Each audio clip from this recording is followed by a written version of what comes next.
mga pagbabago sa kalalakihan tulad natin pag nagkakaedad. Meron bang menopause ang lalaki? Actually, merong menopause ang lalaki. Pangalan niyan, andropause. Okay? Kaya mga lalaki, pati babae na rin. Nagbabago yung kutis, pumapangit, kumakapal yung mukha. Ano mga tips para maiwasan ang pag-edad sa lalaki? Pwede rin to sa mga babae. Pero mainly sa boys, tignan natin, ayan, 20 years old lalaki, 30, 40, 50 plus. Okay? Pag 20 years old, mataas ang testosterone. Malakas tayo, di ba? Peak, ang ganda ng balat. 30 years old, malakas pa rin. Walang problema. 40 years old, ayan na. Nag-gray na yung buhok, medyo kumukulubot na, humihina na yung testosterone, yung libido, yung lakas ng sex drive, humihina na, at medyo pumapayat-payat na. Pagdating ng 50-60, andropause na yan. Mababa na yung testosterone, tumataas na yung buhok, marami pang sintomas, lumiliit na yung muscle, at humihina na yung sex drive, at naglalabasan na yung mga sakit. Ang difference lang sa babae, yung menopause, biglaan.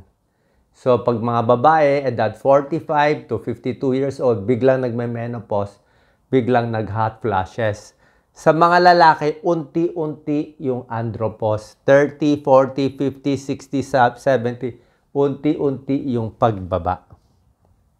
Yan nangyari. Diseases sa lalaki. May mga sakit na lumalabas pag edad 40, 50, 60. Ito babantayan natin.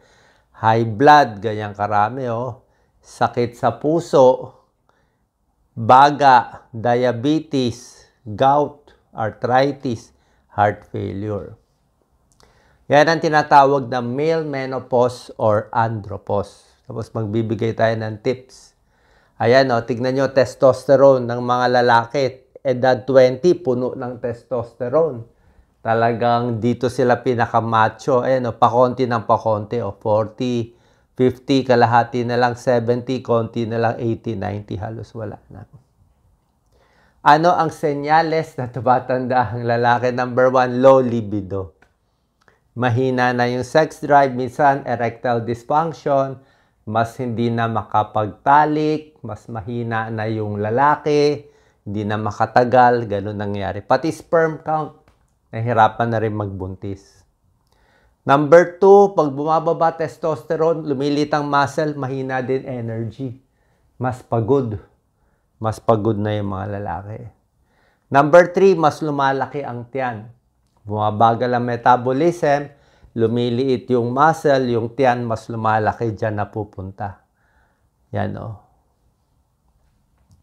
Number 4, mas hirap makatulog. Okay? Irregular ang sleep habits, insomnia. Sa umaga, mas inaantok na. Mas hirap na makafocus. Minsan, mainitin din ang ulo. Kaya nga, pag mga senior, mainitin ang ulo. Ang buto, actually sa lalaki at sa babae din yan, yung buto humihina. Mas marupok. Mas marami ng arthritis, mas matunog na. Pag ginagalaw-galaw mo, matunog na. Sumisikip na yung katawan dahil nga yung muscle sumisikip na. Ayan, maraming pagbabago sa kutis. Okay, parang ganito. Meron ako melasma. Ayan. Mga age spots, yung mga pula-pula na naglalabasan. Ayan, Ayan, minsan mapula, minsan parang freckles, minsan parang brown, parang gray, naglalabasan po yan. Age spots tawag yan. Nagkakaedad, hyperpigmentation.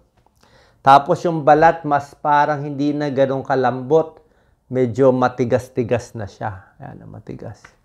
Bukod pa sa mga kulubot na lumalabas at namumuti yung buhok at numinipis yung buhok. Yan nangyayari, Ito, syempre, eye bags, drooping skin. Yan, bumababa dito, dito sa leeg, pati dito sa noo. Yan. So, para makaiwas sa biglang pagtanda, bawas sa direct sunlight. Ayaw natin sobra araw. 'Di ba? Tapos, syempre, naglalagay ng moisturizer. Okay, wag din mainitin ang ulo. Pag mainitin ang ulo, lagi nakakunot ang noo. Pag kulang sa tulog, mas puyat din. Pag mga may bisyo, naninigarilyo, umiinom ng alak, mabilis kumulubot. Pag hindi healthy ang kinakain, puro matataba, di ba? Puro maaalat, mas maga ang muka.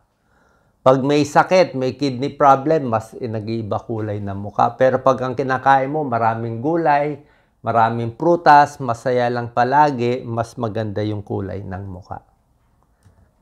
Depression, meron din. Pag nagkakaedad, kasama din po yan. Pag bumababa yung testosterone level, kasama yan sa menopause ng lalaki, andropause, minsan nga ang babae iiyak na lang bigla. Pag lalaki, pag nadidepress, nagagalit. Baliktad, naiinis. Ang babae, umiiyak, kaya lagi sila nag-aaway. Ibang warning signs, minsan lumalaki ang breast, walang confidence, mahina na ang memory, pati yung buhok sa katawan nababawasan. Actually, yung body odor nababawasan din. Pag tumatanda, konti na lang yung sweat glands. Okay? Ano pa mga sakit na binabantayan natin? Number 1, heart disease. Pag tumatanda, ito, lalaki o babae, humihina ang puso. Mas matigas yung puso, mas hirap ang pagtibok, mas mabilis hingalin pag tumatanda. Prostate cancer. Kung sa babae, breast cancer ang kalaban natin dito. Ang kalaban naman ng lalaki, prostate cancer. Kung hindi prostate cancer, lalaki yung prostate, hirap umihi, madalas umihi, gigising ng madaling araw, papacheck tayo, may gamot pampaliit ng prostate.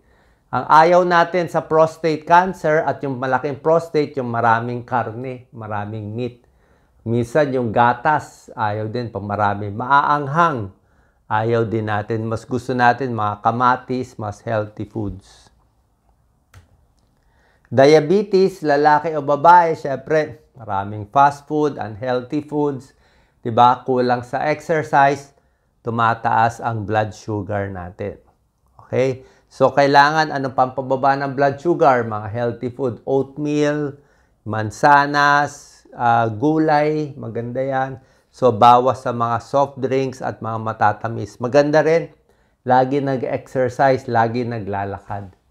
So, sabi ko, pag tumatanda, pili tayo maglakad kahit 3,000, 5,000 steps in a day, pwede na po yun. Alzheimer's disease, lalaki o babae, yan. 50, 60 years old, nakikita nyo, mabilis na makalimot. Hindi nyo na maalala yung pangalan, yung sasabihin. Paano nga? Siyempre, may konting bara na sa ugat natin. Nagbabara ugat. Pag nagbara yung ugat sa puso, heart problem. Pag nagbara yung ugat sa utak, yan, stroke o Alzheimer's disease. Humihina naman ang memory natin. Kaya dapat lagi nagbabasa, lagi ginagamit yung utak. Huwag iinom ng alak at ingat na hindi ma-stroke. Bukod dito, hindi natin nasama yung high blood. Marami nagkaka-high blood pressure pag nagkakaedad. Maalat ang kinakain, masyadong stress. Okay, hindi napapacheck yung blood pressure pag lampas 140/90. High blood na yan. Pag hindi ginamot yung high blood, hindi ginamot yung diabetes, ang delikado, aabot sa kidney disease o kidney failure. Pag nagkaroon tayo ng kidney failure, mahirap na. Sabi ko nga pa, nagkakaedad, ingat lang tayo na bago mangyari mga pagbabara, uunahan na natin. Lahat ng lalaki dadaan dito. Okay? Dinidelay lang natin. Gusto natin ma-delay. Imbis na ma-stroke ng edad 50, kung magkakasakit man, dapat 80 o 90 na. Diba? Mas maganda, mas nakakaiwas. Kaya dapat maingat tayo. Mga tips, tulog, pahinga, kailangan yan. Move more, galaw-galaw, wag laging nakaupo, mas maganda. Uminom ng maraming tubig. Senior, at least 6 na basong tubig, 6 to 8 glasses para okay ang kidneys. Tubig, mas maganda. Bawas stress, lalong stress. Tigil sigarilyo. Tapos yung pagkain, eat to thrive. Konti lang kakainin. Parang kain ng ibon. Pag hindi ka nagugutom, huwag ka na kumain. Mas payat, mas maganda. Tapos, Kahit senior na, enjoy yourself, ingat lang, huwag maaksidente. Yan po. Sana po nakatulong tong tips natin para sa nagkakaedad na lalaki, and I'm sure yung mga babae makakakuha rin ng mga tips. Salamat po.